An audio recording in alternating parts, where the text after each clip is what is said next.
Bonjour à tous. Aujourd'hui, nous allons voir et parler sur la prévoyance. La ligne prévoyance qui apparaît sur le bulletin de paye, nous allons voir qu'est-ce qu'elle finance.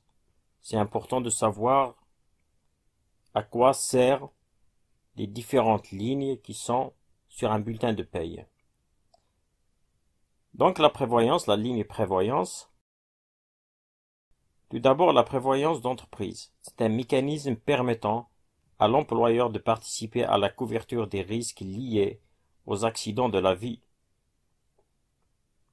Là, c'est un contrat de prévoyance qui est au niveau de l'entreprise.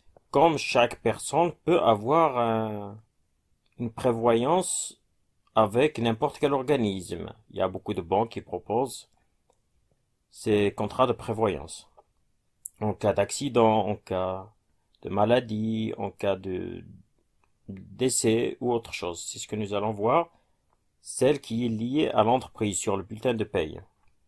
La loi n'impose pas à l'employeur de mettre en place un tel dispositif pour tous les salariés de l'entreprise. Elle reste de ce fait facultative, sauf si la convention collective prévoit cette obligation. Donc cette ligne-là, c'est beaucoup plus conventionnel que légal. La loi ne l'impose pas à l'entreprise.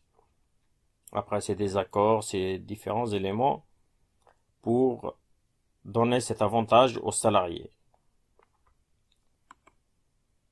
La cotisation prévoyance. Elle sert à financer la maladie de longue durée. Un salarié qui est malade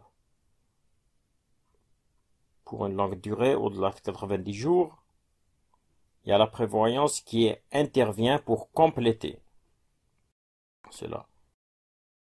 On a l'invalidité. Quand un salarié est déclaré par la médecine du travail comme invalide, et il y a le décès d'un salarié. Dans le cas de la maladie de longue durée, elle sert à maintenir le salaire. Le maintien de salaire, il peut être total ou partiel. Le montant variera en fonction de plusieurs éléments, soit la durée de l'arrêt, l'ancienneté du salarié, les dispositifs conventionnels, ou bien de la catégorie des salariés, soit cadre ou non cadre. Tous ces éléments-là sont définis dans le contrat qui est signé entre l'entreprise et l'organisme de prévoyance. Pour ce qui est de l'invalidité, quand un salarié est invalide, cette prévoyance elle peut intervenir pour compléter comme une rente d'invalidité. Ce montant aussi dépendra notamment du niveau de rémunération du salarié, de la catégorie du salaire du salarié, cadre ou non cadre, du niveau d'invalidité, des dispositions conventionnelles.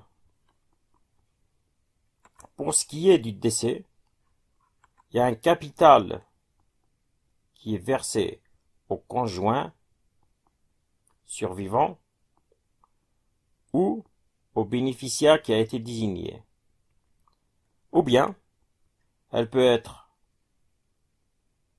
soit ça, ou bien ça, un capital décès plus une rente d'éducation. S'il y a les enfants qui sont scolarisés, la rente est versée jusqu'à majorité des enfants ou à la fin de leurs études supérieures. Voilà les trois principales cases où la prévoyance intervient, soit pour la maladie de longue durée, soit pour l'invalidité, soit pour le décès. Voilà, j'espère que ça a été clair et que ça aide à comprendre cette ligne de cotisation qui apparaît sur le bulletin de paye. Et je vous dis à la prochaine. Portez-vous bien.